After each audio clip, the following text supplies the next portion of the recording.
468 rectifié, Madame Marie-Noëlle Lienemann. Oui, mes chers collègues, c'est un amendement qui vise à taxer les GAFA. Nous avons dans notre Assemblée, dans notre Sénat, voté à 3 reprises un amendement visant à permettre la taxation raisonnable des GAFA. Nous avions fait des amendements fondés sur le principe qu'il fallait définir les établissements stables et se mettre en situation pour que les grands de l'informatique, les Google, les GAFA, etc., puissent être imposables en France. Il ne s'agissait même pas de leur fixer une imposition différenciée, mais de permettre de les imposer dans notre pays pour les activités faites en notre pays. Nous l'avons voté à plusieurs reprises. À chaque fois, le gouvernement nous a trouvé un argument pour nous dire que ce n'était pas le moment, qu'il fallait attendre, que ce n'était pas la bonne méthode. Premier argument, Google. Bercy savait mieux que tout le monde comment on allait faire payer Google. Et au tribunal, ils allaient aller au tribunal. Et comme on leur avait dit, hélas, le système actuel du droit français faisait que Google a gagné.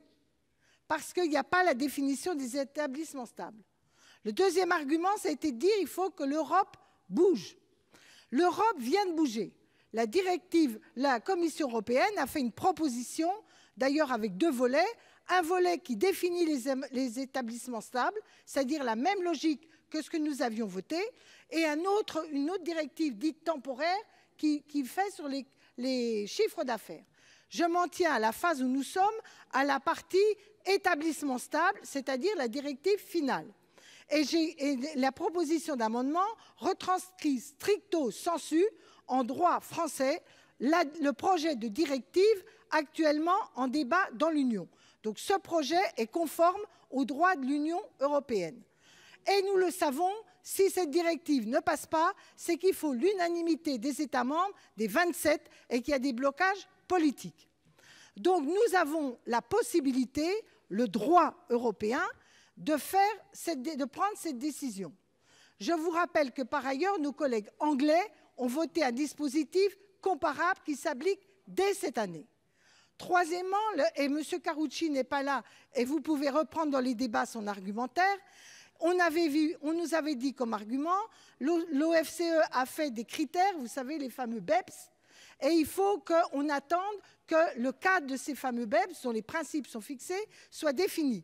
M. Karoutchi, qui avait siégé dans ces instances, nous avait expliqué que s'il n'y avait pas des premiers pays qui mettaient en œuvre ces dispositifs, eh bien, c'était les premiers qui finissaient par avoir, si je puis dire, jurisprudence pour élargir leurs pratiques pour les autres. Et il considérait donc important que la France, et si possible l'Europe, on se mette d'accord sur les dispositifs qui, une fois mis en œuvre, pourraient faire école à l'OFCE. C'est exactement ce que je vous propose de faire, de rappeler le vote de notre Sénat avec un support technique beaucoup plus garanti, puisqu'il s'agit d'écrire en droit français un projet de directive qui, hélas, risque de s'enliser à cause de l'unanimité des 27, dont nous savons que certains pays... Merci de conclure, chers collègues. Vous avez un peu dépassé.